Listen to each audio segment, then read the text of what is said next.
Previously on Many Realms. Yeah, I don't know how we're gonna fare at Hartshire. Why? Hartshire's been, well, a ghost town for at least 10 years. Her hands, they turned into claws. Her eyes went black and shiny. She started attacking. The toy horse explodes out of your hands with a searing flash of light and directly to Hartshire.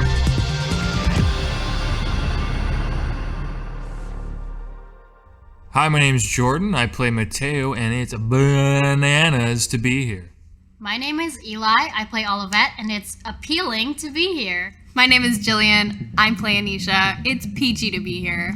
Hi, I'm Jory. I play Juniper, and it's grape to be here. Hello, is this a bad time? I'm Jesse. I'm a DM, and I'm here to spread the word about Many Realms.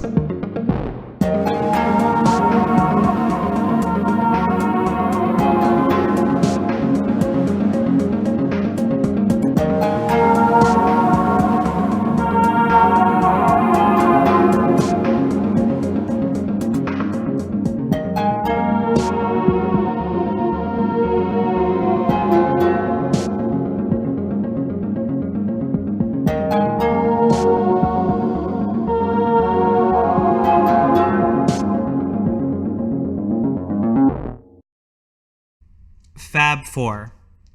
The Beatles. You guys. I'm Ringo. Yeah, you are kind of the Ringo, aren't you? Can I be Paul? Yes. Yeah. Well, I think you're kind of a bit of a John. Look, anyway, the four of you are racing down the road that leads to Hartshire from Willow Run, heading due east, a marvelous, fantastical, arcane steed pulling your wagon with all of its might, which is a metric fuck ton of might. You are a little bit like pressed back into the back of the wagon as this thing just whips along, or maybe you are standing and rocking around like Ilana in the truck in the wedding episode of Broad City. Either way, what are you saying? What are you doing as you charge down this dusty thicket road? I'm driving, so I'm in front. This doesn't seem conducive to conversation. Okay. Magic is weird. Can I still have a conversation? Sure, it's Yeah. just not conducive. It's not, you're not like in like a rocket ship. It's just like faster than most horses. I maybe exaggerate a little bit there. Mateo, what are you even still doing here? What do you mean? Didn't you get your everything you want, your brother, who you love, and is your whole world and bigger than the whole thicket? I mean, yeah, but there's a whole lot more now. I mean, I'm only 15. Yeah, so why are you spending time with us here, these people that you just met? Well, because I'm gonna be a hero. The ride from Willow Run to Hartshire takes about an hour and a half or 2 hours of thrilling, high-speed wagon moving. Unfortunately, Felix didn't specify to you, Anisha, how long Mr. Horsey Worsey lasted.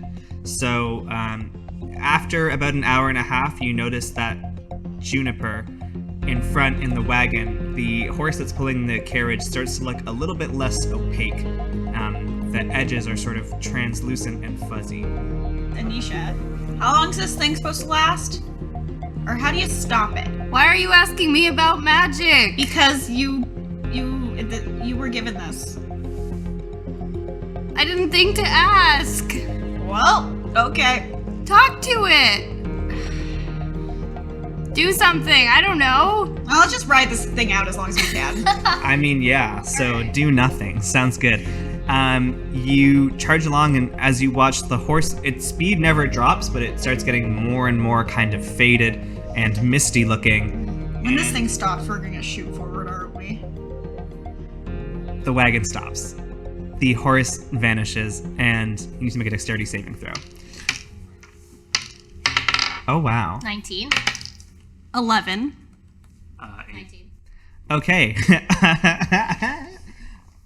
Okay, the wagon suddenly comes to an abrupt halt as the horse completely vanishes and its momentum kind of sputters out. Olivet, you brace yourself against both walls of the wagon. The rest of you are launched forward, hitting yourself off of the other wagon walls. In Juniper's case, the dirt path in front of you, and in Mateo's case, the back of Olivet. and you each take 3 points of damage. In front of the wagon now is a stuffed animal horse. It looks kind of sun-bleached and faded. I say, giddy up. It twitches. Giddy up, giddy up. How far along are we, Cap? How far along are we?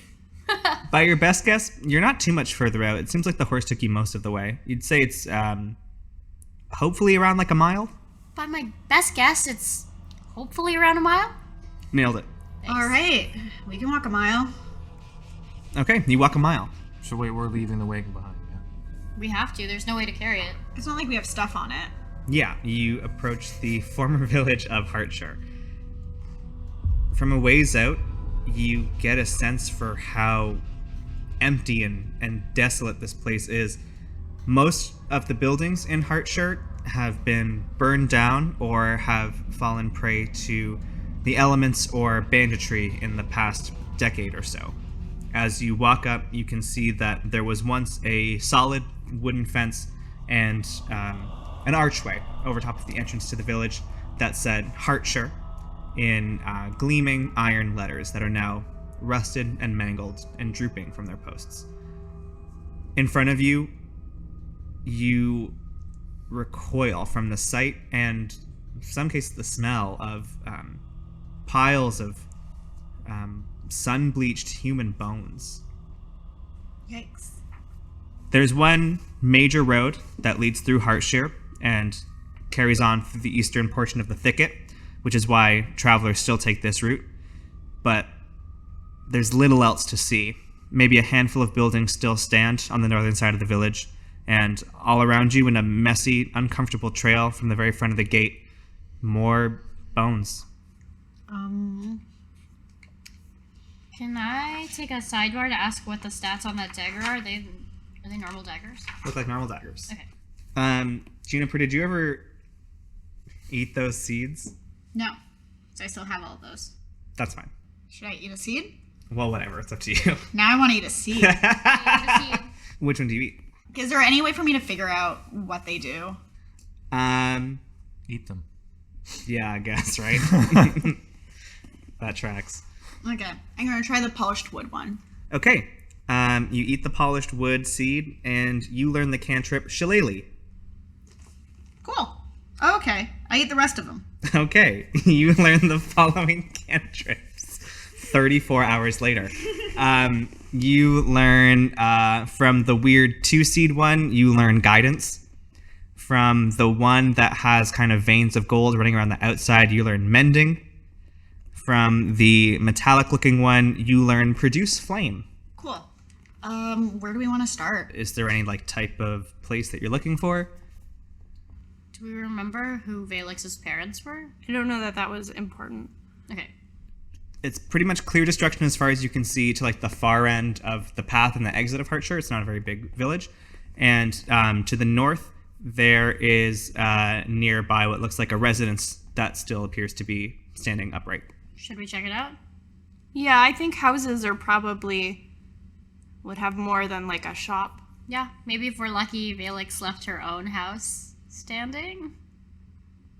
Let's try. So you head up to this residential building. It is, looks like most of the buildings in Hartshire are made of wood. I mean, ain't that the way it goes? This one is a brick building, which probably helps speak to its longevity. It is pretty sturdy, and can you all roll perception checks for me? 4. 5. 15. Anisha, you take a look around and you notice that this building is like in disrepair, naturally, but it's not in as much disrepair as you would think. The yard is overgrown, but not a decade's worth of growth. The windows are dusty, but not a decade's worth of dust. This building looks like it might have had people in and around it relatively recently. Aha! Let's go in. Yes, I think this looks promising. You head inside this residential building, and when you step through the front door, you find yourself in a relatively large, spacious living room. This looks nice. Yeah, let's just hole up here. Directly in front of you is a doorway that leads into what looks like a kitchen and a pantry. And to your right, at the end of the room, hallway leads further into the house. Okay, I'll go into the kitchen and try to investigate that. The kitchen's actually in a pretty neat and tidy state. There is a large shelf on the far wall that is covered in all kinds of dried goods and preserved foods. There is a small fireplace on the other side that obviously a fire hasn't been lit in a long time, but it's relatively clean. And there's a table for preparing the food. And I assume there's no fresh food, there's no fruit or anything, it's all just preserved stuff. Do you want to make a perception check for me? A lot of those this time. 11. You take a look around and you peek underneath the table in the kitchen. And you don't find fresh fruit, but you do find some dried up, what look like rinds. And they are a familiar teal color. Someone's been eating Drake fruit in here. Recently? Are the rinds like rotting? They've kind of dried up and they're sort of hard. So it's definitely been at least months. Okay. It's relatively recent. I'll show her the rinds. Gross. Anisha would love to find a bedroom. Okay, so you pass through this living room. For the record, the living room is actually not neat and tidy. It looks like it's been kind of ransacked. The cushions have been kind of torn open. Shelves have been rifled through. It looks like searching more than just abject destruction. And you head down the hallway, and at the end of the hallway, you find stairs leading upward. Do you go up them? I do. Okay. At the top of the stairs, there is a hallway, and there are 2 doors on your left and 1 door at the end of the hall. On your right, there is a window looking out to the desolate destruction of Hartshire. Would anybody like to join me upstairs? Sure. I will. Upstairs. Upstairs. 3 doors. Which one should we open first? We open the one at the far end of the hall. Sure. It opens into a storage closet. There are linens. Amazing. This is great radio. We open the one closest to the stairs. Close to the stairs? Okay. This opens up into a bedroom for grown-ups. No kids allowed. Yeah, Mateo. Stay out of here. Mateo finds a force field in the doorway that he can't penetrate.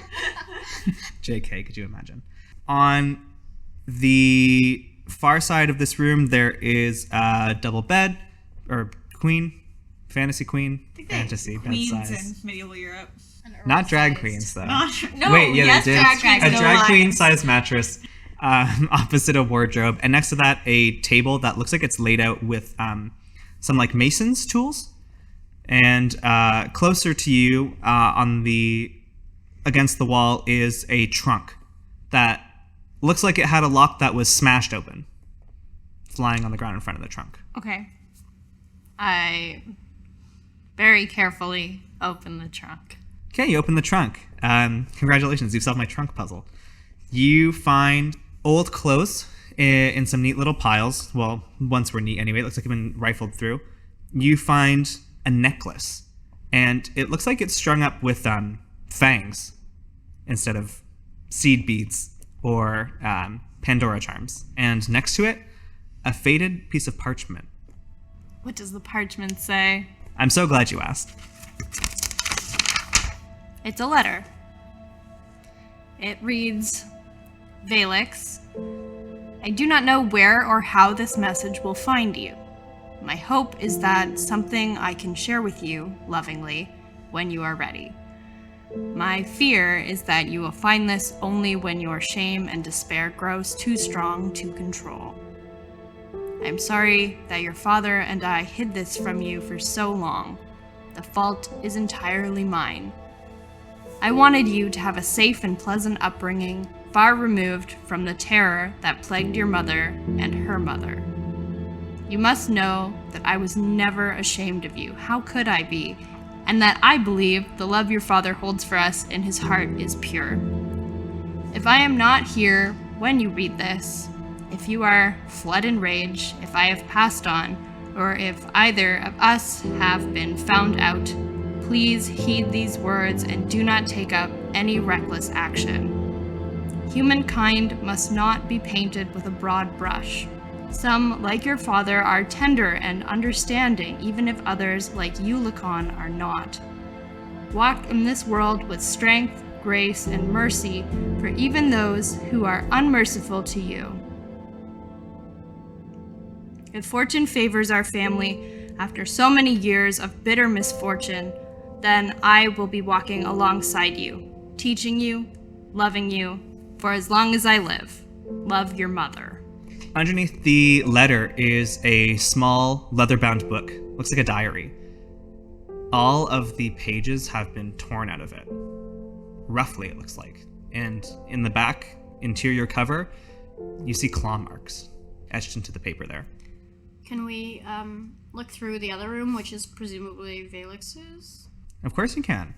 There is a small bed, drag princess sized.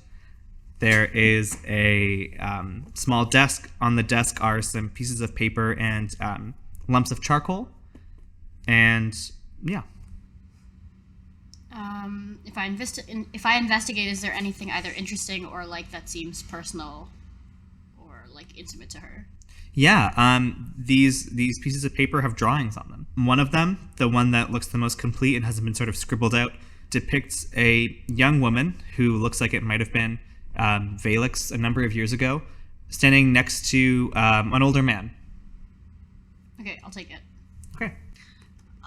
Meanwhile, I didn't go upstairs. No, you didn't. I wanted to look around because obviously she was looking for something in this living room. Mm-hmm. I just wanted to do a quick perception check to see if there's any remnants that hasn't been, that maybe she missed, anything that looks like obviously was looked through, like any bookshelves, any pieces of knowledge. And I roll a 10. You find in the corner, beneath a chair, a little, another stuffed toy. This episode is stuffed toys and toy stuff. You find a stuffed dragon, and it even has a little plush drake fruit that you can make it pretend to eat. Cute. Yeah. Is there anything interesting about it? Like, I mean, you've never seen a dragon before. I don't know how many depictions of dragons you've seen before, so I think that is, like, interesting. Okay. It's like a strange, spiky cow. Like, there's nothing about it, like the horse that is magical or anything like that. It's just interesting. Can you make an Arcana check? Sure can. 17. You pick it up and hold its ear up to your mouth and whisper, "Giddy up," and nothing happens. Olivet, you hear a tap at the window. Go look. Sure. Someone has thrown a stone at the window to get your attention. I open the window. Outside, standing in front of the house, is a dwarf. He has a curled mustache, and he looks up at you, Olivet, standing in the window, and he gives you a cheery wave. Why are you waving at me? You tried to kill me. And then he snaps his fingers. And from out of the splintered wood and burnt ashes of the village of Hartshire crawl forth the undead. Oh, shit. You bitch! He turns and walks away smiling as skeletons start pulling themselves out of the wreckage of the burnt buildings and start stumbling towards the house that all of you are in. Oh my god, there's skeletons and Nod's a dick! Okay, I'll head over to the window then. To the one Olivet's sitting at? Yeah. Sure. You look out the window and you see at least half a dozen skeletons. Some of them are wielding swords. Some of them look like they might have old crossbows in their hands. And one of them is riding on a skeletal horse. It's fucked up and super cool. Okay. I load up a nice radiant bolt and I shoot it at skeleton horse. Baby. That is a 25. That'll hit. That's 8. 19 total. You squeeze next to Olivet at the window. You ready your elbows on the sill and you aim your crossbow and load in the Radiant Crossbow Bolt, level 1. Yeah. I thought it would be more of like an anime attack thing. Like what? Radiant bolt! And you loose that radiant bolt into the horse's skeletal flank, and it gives a horrible, chilling parody of a whinny with breathless voice, and it sort of whimpers and gasps and clatters and dissolves into dust as forks of holy light enwrap each one of its bones, consecrate it, and return it to dust. Cool. That's pretty fucking cool. I do like the anime. Push your glasses up. Oh no, the thumb across the nose thing. Yeah. Pretty good shot, eh? Yeah. Mateo's in the mix. Whose turn is it now? Anisha, from the window in the adult bedroom, I assume the skeletons are visible. Yeah, it's looking out of the same direction. So hearing all of that, y'all like look out the window. I'm immediately horrified that not only somewhat fleshy beings can come back to life, but also their bones? Like, what's next? God's above.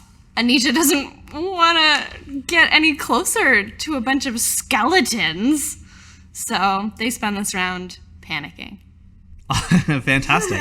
Very true to the character. Who's next? Olivet is gonna make it as far as she can towards the front door of the house. Can I spend my action to dash there? You sure yeah, can. Right? Okay, let's do that. With the intention of getting to the front door and, like, choke holding it. Sure.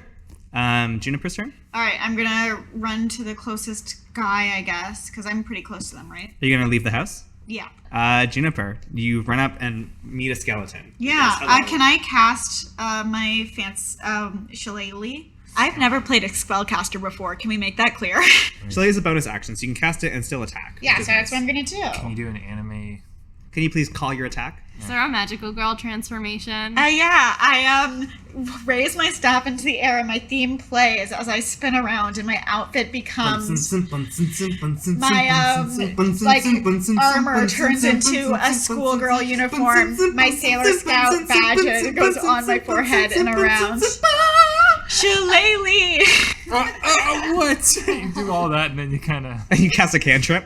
That's a cantrip. That's what I was gonna do. This got really. It lasts for 10 rounds for the record. Nice. Yeah, just so you know.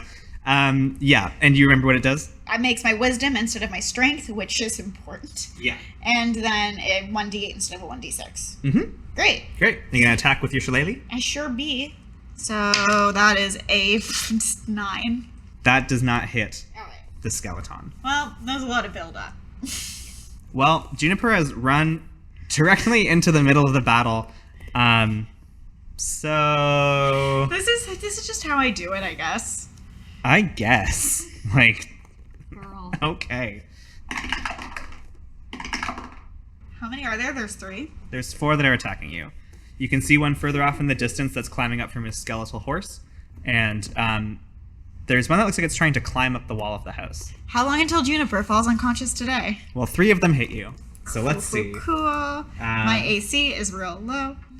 Juniper takes 12 points of damage as the skeletons lunge at her with their short swords. Not unconscious, guys. Woo! Milestone. Celebrate it. Please help.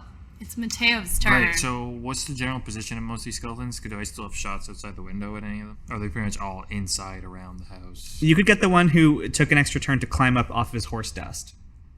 Oh, yeah, I hit him while he's down, for sure. Yeah. That's 15. That hits. Yeah, that's 8. 8 points of damage to skeleton number 4. Using regular bolts! I use normal bolt. I believe it's Anisha's turn. It is Anisha's turn, and from the window, Anisha watched sweet summer child Juniper Thistleweed run into a horde of the undead. So, seeing this, they will. How high is it to jump out the window? About 14 Do I feet. feel like I could jump that without hurting myself? Don't you have, like, special abilities related expressly to this? I thought, maybe? Step of the Wind is like a bonus action disengage that ups my jump distance. It ups your jump? Yeah, it lets me jump twice as I guess far. But that's like horizontally. Yeah, you could go. I You think. could go longer before smashing into the ground. And that costs a key point. It does.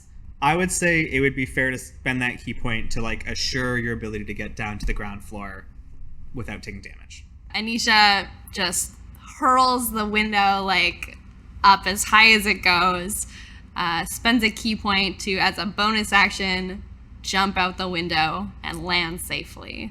Yeah, so you throw the sash open, you side hurdle hop out the window, and you're on the little kind of bit of trim above the ground level. And I guess you sort of move over closer to the front of the house, and then do a jump with probably a cool somersault component, I'd have to imagine. Absolutely. I probably don't have like an action to attack or anything at this point to like open the window and jump out. That seems like a good 6 seconds. Yeah, we're ready. Olivette's turn? Correct. I'm gonna use my action to dash up to Juniper because she's not doing great. Grant her some protection. Thank you. Come at me, bitch boys. Oh shit! I'm gonna cast Thunderwave. Each creature in a 15-foot cube originating from you must make a Constitution saving throw. What's your spell DC? 12. Okay, so I have to roll? Yes. Oh, I'm proficient in con saves. 16! So 2 of the skeletons failed their saving throw. Nice. So roll 2d8. 8. 8, okay. So let's just say 1 and 5 failed. So they take 8, and they are pushed away 10 feet. 2 and 3 take 4 points of damage and don't move away from you. What do I take? You take 4 points of damage as well. Can you call your attack? Thunderwave! That is how that sounds, yeah. I like this. This is an anime style battle, everybody. It's good. After Juniper comes bad guys. See you later, gonna pass out. Mm-hmm. I guess I have disadvantage now, thanks. No problem. Hit me in the face with some thunder. I'm still here for you. Number 4 is going to come up to Anisha.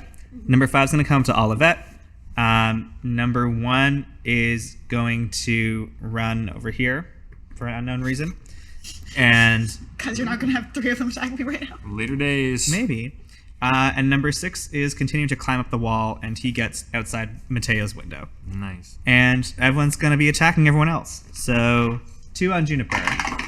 1 of them hits. Juniper takes 3 points of damage from a skeleton short sword. Still standing. Olivette doesn't get disadvantage on this attack, but it super misses anyway. Anisha. Bitch boy! Ooh, Anisha. That's a crit. Oh, fuck. Anisha, you take 6 points of damage from the skeleton as it laughs with manic skeleton glee and claws at you with its skeleton claws and goes, "I'm an affront to Christ."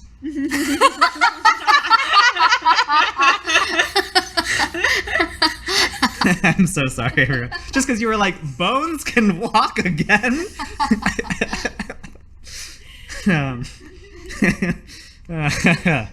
We have fun here. We gotta keep going, though. There's so many skeletons left. This skeleton is gonna try to take your crossbow out of your hands, Mateo. So you Okay. need to make a athletics or acrobatics check. Oh, I'll take acrobatics. And it can try, but little does it know, I got, oh baby, 25. It got significantly less than 25. So it swipes at your crossbow, and you use the head of it to knock its skeletal hand away. Is it holding on by one hand? So it's perched on this sort of ledge thing that Anisha just ran across. So it has like 2 feet on this ledge and 1 on the windowsill, and the 4th limb, second hand, is reaching in and trying to grab at your crossbow because it was like, you just shot all my skelly friends. I just want to push it off. You can make a strength check then. Let's do it. Oof, 5. Okay, you are not successful in your attempt to push it off. I'll take a cunning action to take the dodge action for this round. Okay. Anisha, after getting swiped with skeleton hands, is disgusted, hurt quite badly, and filled with rage and horror. So they will just start whacking. That's a 21 That'll hit it. for 3 damage. To number 4. Yeah. That's your fist. No, it's my quarterstaff. I'll do that again for 14. 6 damage. You use your quarterstaff and you get it in one side of the rib cage and the other side of the rib cage until it pretty much comes away cleanly in half, and both halves clatter to the floor, Buffy style. Great. Then I will run over to Juniper and get right in front of her. Because I love a sweet flank. Olivette's turn. I am going to finally do something. I'm going to attack 5 here. That's giving me so much attention. And I'm going to use my new dagger. Ooh, that's a 14. That hits. Damage is 6. Okay. Why? Can I ask why you're using the dagger? It's fun. Okay. This skeleton's on its last bones. Last It ligaments. still has a leg. Yeah, I know, but I wanted like a better... It's lost femur. Oh, thank you so much. This skeleton is on his last femur. Let me action surge and hit it again. Okay. Definitely. 19. Okay, great. And dagger again. It's a 6 again. You take it out with this mysterious dagger that Felix gave you. You carve a line clean through the skeleton top to bottom. The dagger doesn't feel more special than any particular dagger, but you just got 2 of them, so that's nice. Maybe you action surge with the other dagger. Sure, yeah. I roar. Nice. Ah! Now it is Juniper's turn. Yeah, and I have 1 HP left, and I don't want to give anybody an attack of opportunity, I don't think. You could disengage. Yeah, I think I'm going to do that and maybe do a little runaway. Okay, where do you want to go? I'll go vaguely in the direction of this other guy who ran away, but I'm not going to go right up next to him. Learning, I see. Now it is Bad Boy's turn. Monstars, remember that? That was funny. Nice. These 2 are going to split their attention, 1 to Olivette and 1 to Anisha. Oh no. And that's a hit on Olivette. It's actually another crit. Sucks to suck. For 6 points of damage as the skeleton avenges its fallen cousin. Hit me harder! Weird choice to do. One of them is the one on the windowsill is going to try to clamber in. It spends most of its movement trying to get up and not be prone as it like clatters through the window. And it's going to take a clumsy swipe at you. I'm on dodge. Yeah, and it misses. But then a second thing happens. Juniper, you see the skeleton who has fled from the battle, and it has been prying away fallen floorboards and shards of glass and chunks of wood. And I found cake. And it holds up the birthday cake of the Necronator. No, it pulls away all of this debris and masonry, and another figure emerges from the wreckage. This one looks a little different. It has like a cool robe on, and it extends a hand that crackles with what looks like arcane energy. And it nods to the skeleton that helped free it from the wreckage, and it advances. I'm not ready for a boss. Oh, no, you're not. It's a shame that you're the closest one. It's a 20. Okay, see you later. Have a great life. You take 7 points of necrotic damage as this figure raises a hand and a jet of ice-cold blue light surges into your chest. Unconscious. See you later, guys. Now it is Alive Boy's turn. Okay, pull my rapier and a stabby stab this one that climbed through the window. That is 15. Damn, that's good. You hit. Because that +1 rapier, isn't it? It's that +1 rapier. Oof. But that's okay. I'll take that is a 6. Okay. That's the first scratch on him, so he's still looking pretty good. Are you going to do anything else? I will cunning action dodge again. Okay. Now it is the turn of... Why can't I keep this? It's so easy. It spells Ma and then OJ. Anisha. And why was that so hard? Anisha will... You just watched Juniper get fucking murked. Yeah, not good. Also, like, Anisha's bleeding, like, pretty bad. They don't have, like, a ton of health either. So this whole thing sucks. So I think Anisha will call out to you, Olivette, and say, Olivette, like, do something. And Anisha will just wail on the skeleton that's attacking them. Okay. Wait. I want to drink the potion. Thank God. Did someone in this campaign just use an item they were given by an ally in a situation of danger? I don't know if I believe that this is happening. Okay. I shot 2 of those bolts. I know, and I love you for it. Do you swallow the fingernail? Yeah. This is bad. Okay. You drink the potion of hill giant strength, and much like Earth Popeye when he eats his earth spinach, a cartoonish lump of pure muscle flows to each of your biceps. I'm so sorry. Basically what happens now is that for 1 hour, your strength score is raised to 21, giving you a +5 modifier. You're a beast. Yeah, okay. Remind me not to arm wrestle you in the next hour. Great. I drink this potion, and then with my newfound strength, whack. The skeleton! As hard as I can with a +7, which I'm gonna need, because that's a 5 for a total of 12. That actually doesn't hit. Oh my god. Oh no. You gag a little bit on the fingernail, Yeah, and you're I like, do. oh, it's actually a fingernail. He wasn't kidding. Okay, rough. Still, good potion usage. Ma-OJ, Olivette. Olivette feeling needed, and she likes that. I'm gonna go stand next to Anisha at the risk of an opportunity attack. No, you're not leaving the threatened square. You're good. I'm gonna fight this one that's threatening them. 9 + 6, 15? That hits. It's 7? It's still with the dagger? Yeah. Okay, you plunge the dagger into its skull. It doesn't drop, but it looks at you with wild, empty eye sockets. Ugh. I know. You nasty. It's a nasty night in Hartshire. Now it is OJ's J. Juniper. But sorry, it's still standing. Yeah, Okay. it's almost gone. 3. Marka failed death save. Do those reset? Yes. Thank God. Every time you stabilize. Do you want to just put like a little bookmark in the death and dying rules? Just so we have it there for if we need it. OJ. Bad guys. They're gonna hit on Olivette. Not hit on. They're gonna attack Olivette. Sorry, I'm not into that. It critted again. Oh my god. Is it the same it's the dice? green die. Put it away. You take 8 points of damage. Oh, I'm doing not good at all. Mateo is gonna tussle with this other one at a disadvantage because of his dodge. The skeleton misses, and this creature is going to stride towards the two of you, and it is going to do some magic. Put on a show. No, don't. I'm gonna die. Everyone's gonna have to make a save, I think. Yeah, wisdom saving throw. Me And too? by everyone, no, you're you're dead. The living people, the conscious people, need to make a wisdom saving throw. Not Mateo. Ah! 3! 20. 3 and 20. Okay, those are two different answers.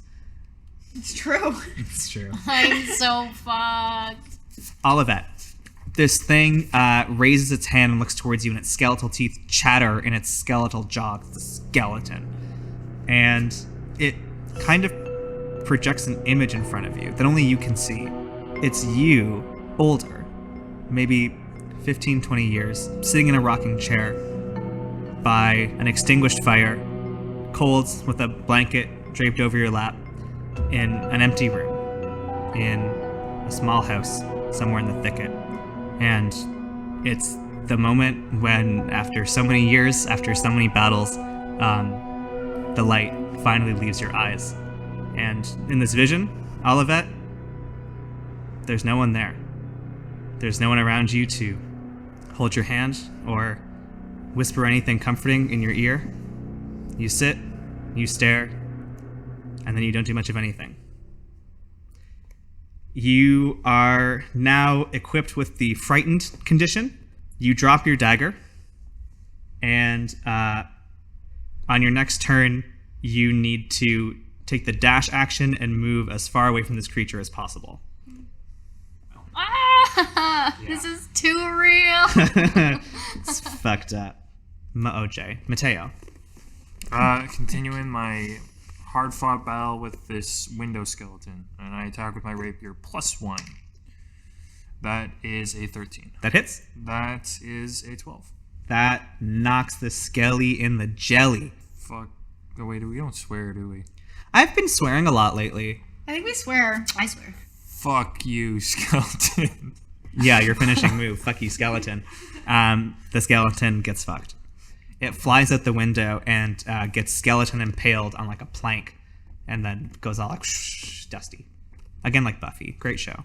It is Anisha's turn. It is Anisha's turn. You watch as Olivette seems somehow shaken by horrific visions in her brain, and she staggers backward and drops her dagger. Yeah, that's not right. It just ain't. I guess the spellcaster's not, like, in my melee range. But I, like... I want my key point for, like, flurry of blows, but I need to get away from this skeleton. How is the skeleton closest to me looking? Quite bad. Quite bad. Olivet just plunged a dagger into its skull before she dropped it. Okay, well, great. Then I'll whack it first because it's in my way. That is a 13. That hits. Thank goodness. 7 damage. Yeah, you fuck it all the way up. Great. You use fuck you skeleton. I do. I use fuck you skeleton. I smash it in the skull. I take a step forward, and then I give the magic user a taste of that fuck you juice quarterstaff. 13 again. That's good, yeah. 12. 12, nice. You smack his outstretched hand away from the direction of Olivet as if to say, don't do that. Yeah, I smack it and I say, those are my friends! And it is OJ's turn. Olivet, you have to dash as far away from this creature as you can. I do. When frightened by this spell, a creature must take the dash action to move away from you, the caster, by the safest available route on each of its turns, unless there is nowhere to move. If the creature ends its turn in a location where it doesn't have line of sight to you, i.e. probably back in the house, the creature can make a wisdom saving throw to end the spell. Okay. Well, I don't have any say on where I run, right? It just has to be away. Far away from it in like a safe direction. Can I run in the house? Yeah. You will take an attack opportunity from old Skelly. I might go down. Not today. Yeah. And you run inside and just like use your whole move to get all the way back here. But you can make a wisdom saving throw at the end of your turn. That's now. 18. Yeah. You make the save and you no longer sustain the frightened condition. You are breathing in torn, ragged gasps. Panicked, you don't even notice that you've dropped the dagger until you are almost all the way down the hallway and you stop for a second and lean against the wall and gasp and wonder and bewilderment at what you just saw and what you just felt. God, that was embarrassing. Very Olivet. Juniper. Oh my god, Juniper. What if I die? I'll have to think of something. All right. Oh, it's a 20. That means you stabilize. Yeah. Yay! You don't have to roll any more saves. I think, does that put you at 1 hit point? Yeah, it does. Wow, do I wake up? You've gotten so good at dying that you're like, wait a minute. Like, hack it. Life hack. Done. Literal life hack. Me when I eat a peanut. Yeah, natural 20, you would gain 1 hit point. So you're conscious and up. I'll give you that as like not taking an action to roll the death save. You can get up and move if you want to. What does Moonbeam do? Silvery pale light shines down 5-foot radius for a hive cylinder. Center point within range until the spell ends. Dim light fills the cylinder. When a creature enters the spell, it is engulfed in ghostly flames. Should I engulf someone in ghostly flames? If you want. Okay, I do it. Okay. Let's fucking go. So sorry, where do you start the moonbeam? I'm gonna start the moonbeam on the guy who ran away. Okay. So you open the scroll that Felix sent you. You're like, how to cast, proceed to step. Okay, and do I already have? Yes. And you whisper a magical phrase, and I guess we're outside in this like kind of just, well, it's a 40-foot high cylinder, so it doesn't come from the sky. From 40 feet above everyone, a small shaft of moonlight appears and showers old buddy boy. So you get to roll 2d10. Okay. It does make the save, so it's going to take half damage, but still. Okay. 19. 19. It super dies. He shatters. Like me after I read The Fault in Our Stars. Oh, Jesse. Just fucking kidding. And that is your turn. Do you want to move anywhere? Yeah. Oh, me? Yeah. You used 1 action to cast a spell. I think maybe I'll just move a little further away Okay. from the last living. Or there's 2 ones that are left alive. There's one. No, Mateo got that one. Oh, there is that one still. Yeah. There's 2. Then one of them's like the wacky one. Yeah. So I'm gonna move just a little bit further away from Wacky. Okay. That was OJ. So Big Spooky is freaked out that you just moonbeam obliterated his thing. So he's going to try to dispatch Anisha as quickly as possible. Fuck. Anisha takes 9 points of necrotic damage. as this thing blasts them into, Unconsciousness. yeah. And then it's going to fly towards you. This one is going to charge into the house and try to get to Olivet, which it super misses. Yes. So Olivet is a jacked fucking AC. Now it is Mateo's turn. Yeah, I'll jump out the window and I'm going on to the ledge. I'll round the corner to be able to shoot the big boy skeleton. I'll load up my last specialty bolt to appease Jesse's need for us to use items that were given. You're gonna use the cold? I'll use the cold. Okay. Hopefully that's not like a good thing for him. Oh yeah, he's like, Yeah, I hope he doesn't just slurp it up. And I will fire away. Oof! Oof! That's a 9. the bolt lands in the grass kind of far away, and that grass kind of gets a little frosty and crunchy like it's the first day of winter. Great. Anisha, Natural 20! Yay! Ba-ba-ba-ba-ba! you're restored to 1 hit point. You big, beefy, non-binary business person. I'm so strong. I'm hopped up on hill giant juice. Correct. What would you like to do? I'm gonna take this spellcaster down. Okay. Cause not today, Satan. So let's get whacking. 21. For sure. 7 damage. Uh-huh. And then I will spend my last key point to do Flurry of Blows, which must be do 2 unarmed hits. Okay. Well, that's 26. Okay. 7 points of damage. Okay. And punch number 2. Ooh, misses. All right. You whack it with the staff and then plant the staff in the ground and probably do that swingy kicky thing. Sure. Olivet, I'm gonna second wind for sure. good call. Which is a 1d10 plus my level, so only 4. Okay. And that's a bonus action, yeah? Then I'm also going to move up and hit this guy. Okay. 11 plus 6. Yeah, that hits. Roll some damage. I will. You dropped your dagger, so you're probably using your axe. Battle axe. 8 points of damage. Boom. His body flies across the far end of the living room and smashes against the far wall, where it does not move. All right. Now it is the J, Juniper. Juniper is gonna move her moon juice over. Is that like Milk Bush? I don't know, it sounds like something. She's gonna move her moon over on top of the scariest guy. Okay. And it's going to get that con save against 12, which is your DC. Which it fails. It's going to take the full brunt of this damage. Nice. 6. It rolls its head back and screams as holy moonlight infuses it with radiant energy. It is not dead. I mean, it's dead. You know what I mean. Mateo? Oh, yeah. Oh, wait, it's going to attack people, too. I forgot. So close. No, he forgot. No, he forgot. I forgot Took about your that. hand off the chess piece. He's probably going to go for Juniper again, because I guess that person just fucked him up with moon juice. I mean, I guess between me and Anisha, it's the same. We're both at 1. I'll come outside soon, I swear. You're at 1, eh? You only take 2 points of damage. But that's still. I know, but think of it that way. Hopefully this is time to use my signature move, fuck you, skeleton. Frig you, skeleton, whichever one we want to use. And I attack!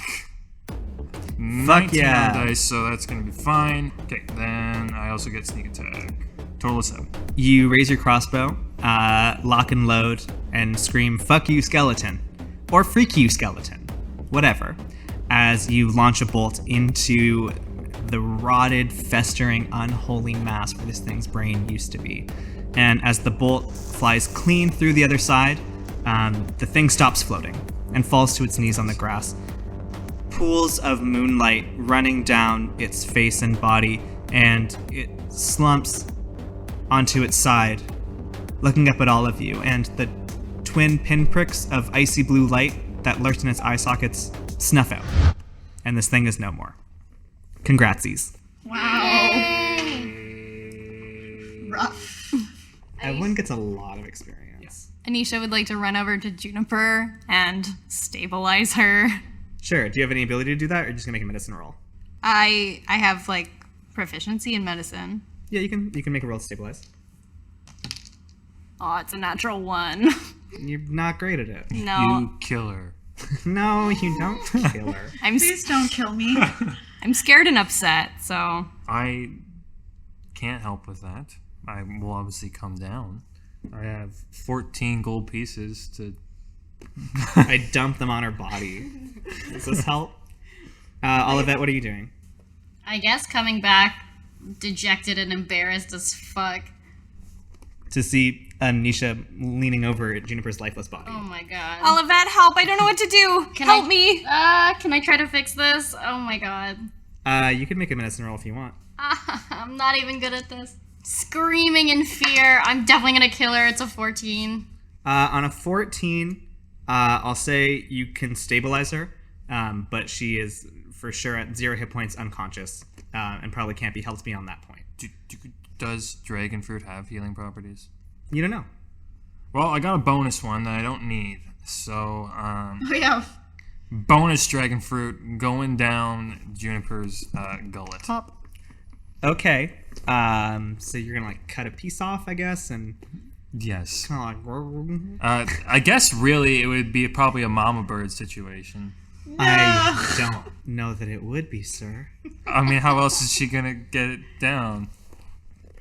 Mateo cuts off a piece of drake fruit, chews it up in his own mouth, then grabs Juniper's chin and pulls her mouth open and spits the chewed up drake fruit into Juniper's mouth. Nothing happens. Okay, can we frantically search around other buildings maybe for potions? Confirmed though that dragon fruit doesn't have healing properties. So was it fruitless? No, because there was fruit involved. So we also keep saying dragon fruit. That's a real world thing. That's why I had to call it drake fruit. TM, TM, TM. Let's pick her up and look for a potion in this friggin' town. Wow. Okay, where are you gonna look? Can I see if Big Boy No Capes Skeleton has anything on his corpse? Yeah, roll an investigation check. That is a 21. He is wearing a strange golden amulet around his neck. Give me more jewelry. There is a strange amulet around this skeleton's neck. Adults? Okay, yeah, try it. What do you mean?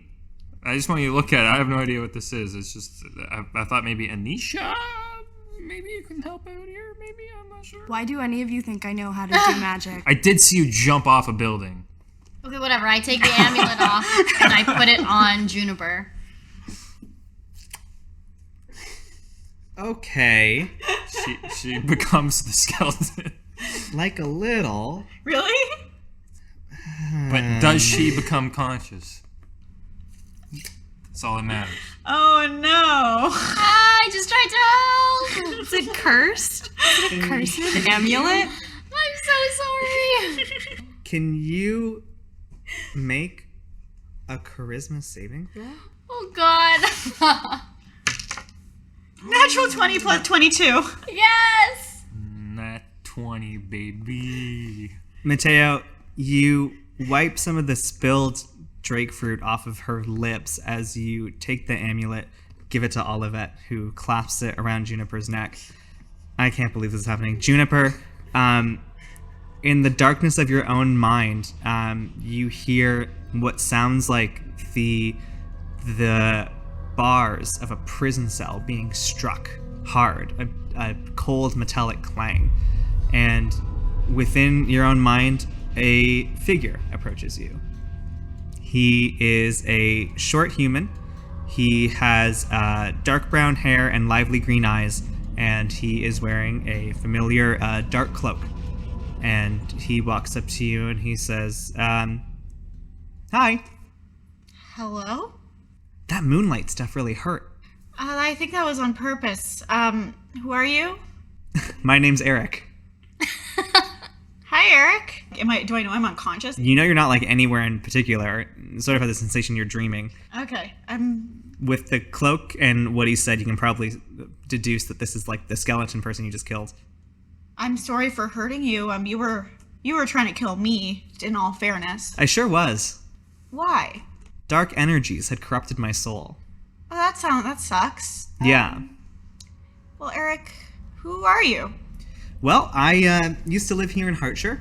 I really enjoyed myself. It was a peaceful village until about 10 years ago or so. Before that, I had found like a strange little glen in the thicket, not too far out from the village.